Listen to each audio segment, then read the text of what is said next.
শীত মানেই পিঠাপুলি খাওয়ার ধুম। তার মধ্যে অন্যতম পিঠা হলো দুধ চিতই পিঠা। এটা না খেলে শীত যেন জমেই না।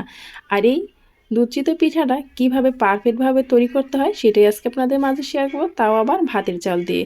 আসসালামু আলাইকুম সুপ্রিয় দর্শক, কেমন আছেন সবাই? আশা করি সবাই অনেক ভালো আছেন এবং সুস্থ আছেন।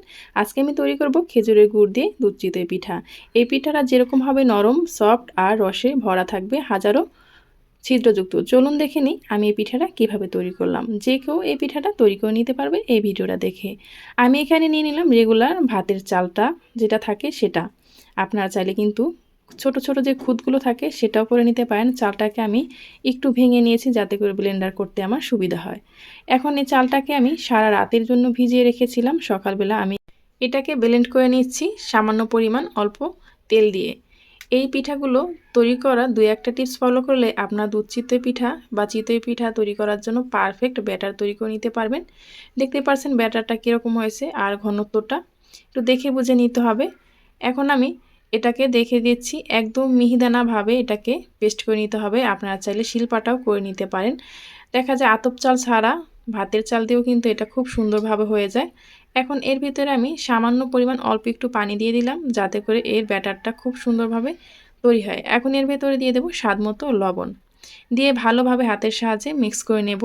এই ব্যাটারটা যদি আপনি খুব সুন্দরভাবে তৈরি করেন তাহলে প্রত্যেকটা চিতই পিঠা আপনার ফুলবে, একটাও কিন্তু মিস যাবে না। আর যারা অনেকবার তৈরি করতে গিয়ে ব্যর্থ হয়েছেন তারা একবার হলো এভাবে ভাতের চাল দিয়ে তৈরি করবেন। আশা করি আপনাদেরটাও পারফেক্ট হবে। কোনো রকম গরম পানি কোনো কিছু ছাড়াই কিন্তু আপনারা এই পিঠাটা খুব সহজেই তৈরি করে নিতে পারবেন। আর রসে ভিজানোর পরও এই চিতই পিঠাটা শক্ত হবে না, নরম এবং তুলতুলে থাকবে। প্রত্যেকটা পিঠার ভিতরে অসংখ্য ছিদ্রযুক্ত হবে। দেখুন, দেখেই বুঝতে হবে এটার ঘনত্বটা আমি কিভাবে তৈরি করে নিয়েছি। ঠিক এভাবে করেই আমি ঘনত্বটা তৈরি করছি। এখন এই পিঠাগুলো বানানোর ক্ষেত্রে দেখা যায় অনেকে লোহার কড়াই, অনেকে মাটির কড়াই ব্যবহার করে। আমি এখানে মাটির কড়াই ব্যবহার করেছি। আমি মাটির কড়াইটাকে একটু ভালোভাবে গরম করে নিচ্ছি। আমি মাটির কড়াইটা দিনে 2 থেকে 3 বার এভাবে একটু গরম করে নিয়েছি। তারপর এটাকে আমি 5 থেকে 6 মিনিট মিডিয়াম আঁচে রেখে চুলায় তারপর এই পিঠাগুলো তৈরি করছি। আর এই পিঠাগুলো তৈরি করার সময় একটু খেয়াল রাখতে হবে যেন চুলার জাল বাড়ানো কমানো যাবে না, একদম হাই টু মিডিয়ামে রেখে এই পিঠাগুলোকে ভেজে নিতে হবে। দেখতে পাচ্ছেন প্রথম পিঠাটা কত সুন্দর পারফেক্ট হয়েছে। আর পিঠাগুলো যত জালিদারভাবে তৈরি করবেন ততই কিন্তু রসে ভিজানোর পর পারফেক্টভাবে রসটা ভালোভাবে ঢুকে যাবে। আর এই জালিদার কিভাবে পিঠাগুলো তৈরি করবেন, ব্যাটারটা দেওয়ার পর 10 থেকে 12 সেকেন্ড অপেক্ষা করার পরে তারপর ঢাকনাটা দেবেন, তাহলে এরকম অসংখ্য ছিদ্রযুক্ত পিঠা হবে রসে ভিজানোর জন্য। আর যদি আপনারা এমনিতেই খেতে চান ভর্তা বা কোনো কিছু দিয়ে, তাহলে কিন্তু পিঠাটা দিয়ে ঢেকে দিতে পারেন, তাহলে সেই পিঠাটা একদম ফুলে উঠবে। দেখতেই পারছেন আমি প্রত্যেকটা পিঠা দেওয়ার পরে 10 থেকে 12 সেকেন্ড অপেক্ষা করে তারপর আমি ঢাকনাটা লাগিয়েছি। আর প্রত্যেকটা পিঠার ভিতরে কিন্তু অসংখ্য ছিদ্র হয়েছে, দেখতেই পারছেন। এভাবে করে আমি সবগুলো পিঠা তৈরি করে নেব। আর একটা পিঠাও কিন্তু আমার নষ্ট হয়নি। আর কিভাবে খুব সহজে ভাতের চাল দিয়ে আপনারা এই পিঠাগুলো তৈরি করতে পারবেন সেটাই আপনাদের মাঝে শেয়ার করলাম। শীত মানেই এই দুধ চিতই পিঠাটা না খেলে যেন শীতটা জমেই না। আবার অনেকের প্রশ্ন থাকে দুধে দেওয়ার পরে যেমন ফেটে যায়, আবার ছানা কেটে যায়, সেটা কিভাবে না হবে সেটাই আপনাদের মাঝে শেয়ার করব। দেখতে পাচ্ছেন আমি এখানে খেজুরের গুড় নিয়েছি। খেজুরের গুড়টাকে আমি অল্প পানি দিয়ে ভালোভাবে এটাকে গরম করে নিচ্ছি। এভাবে যদি আপনি গরম করে নেন তাহলে কিন্তু আপনার দুধে দেওয়ার পরও দুধটা ছানা কেটে যাবে না অথবা ফেটে যাবে না। আমি এটাকে 2 থেকে 3 মিনিট ভালোভাবে জাল করে নিয়েছি। যখন 2 থেকে 3 মিনিট জাল করা হয়ে গেছে তখন আমি এর ভেতরে দিয়ে দিচ্ছি পরিমাণ মতো দুধ।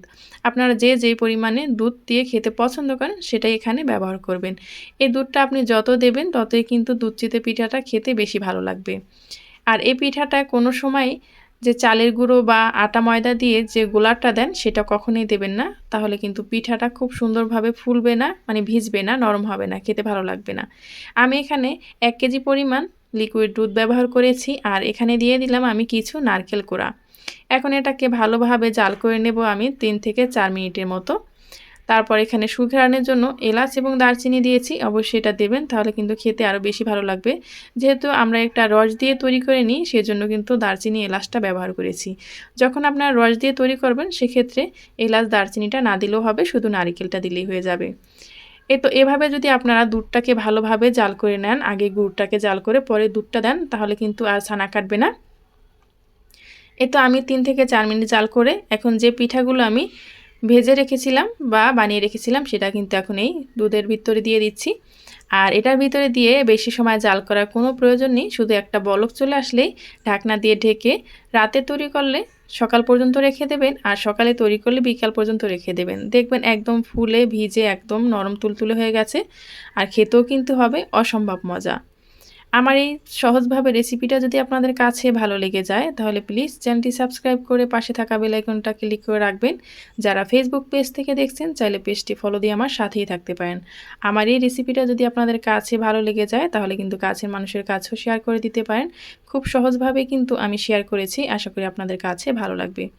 দেখুন সারা রাত ভেজানোর পরে এটা কতটা সুন্দর আর কতটা পারফেক্ট হয়েছে, আর একটা পিঠাও কিন্তু ভেঙে যায়নি বা গলে যায়নি, আর রসে ভিজে একদম নরম তুলতুলে হয়ে গেছে। আমি আপনাদেরকে একটু পরিবেশন করে দেখাচ্ছি। আর দুধটা পাতলা হওয়ার কারণে কিন্তু এটা কিন্তু খেতে ভীষণই মজা লাগবে। আপনারা যদি চালের গুঁড়ো অথবা ময়দা দিয়ে গোলাটাকে একদম ঘনও করে ফেলেন তাহলে কিন্তু এটা খেতেও বেশি একটা ভালো লাগবে না। এখন আমি পরিবেশন করে দেখাচ্ছি এই পিঠাগুলো কতটা সুন্দর আর কতটা পারফেক্ট হয়েছে। আর সেদ্ধ চাল দিয়ে খুব সহজেই কিভাবে তৈরি করে নিতে পারেন কোনো রকম বেকিং সোডা বেকিং পাউডার ছাড়াই, সেটাই আপনাদের মাঝে আজকে শেয়ার করলাম। একবার হলো বাসায় এভাবে তৈরি করবেন, আশা করি আপনাদের কাছেও ভালো লাগবে। এই তো আমার পিঠাগুলো পারফেক্ট রেডি হয়ে গেল। এখন আমি একটা এই ভিতর থেকে কেটে দেখাচ্ছি এটার ভিতরটা কতটা জালিদার এবং রসালো হয়েছে। এরকম পিঠা আপনি যাকেই তৈরি খাওয়ান না কেন সে আপনার প্রশংসা করবে আর এই রেসিপিটা জানতে চাইবে। এত সহজভাবে যে তৈরি করা যায় সেটা কিন্তু অনেকেই জানে না। অনেকেই দেখা যায় আতপ চাল দিয়ে তৈরি করতে গেলে হয় না, একবার হলো সেদ্ধ চাল দিয়ে করবেন। দেখুন কতটা সুন্দর আর কতটা জালিদার রসে ভরা। এই পর্যন্ত যারাই আমার সাথে ছিলেন তাদেরকে জানাই অসংখ্য ধন্যবাদ। পরবর্তী ভিডিও পর্যন্ত ভালো থাকবেন। আল্লাহ হাফেজ।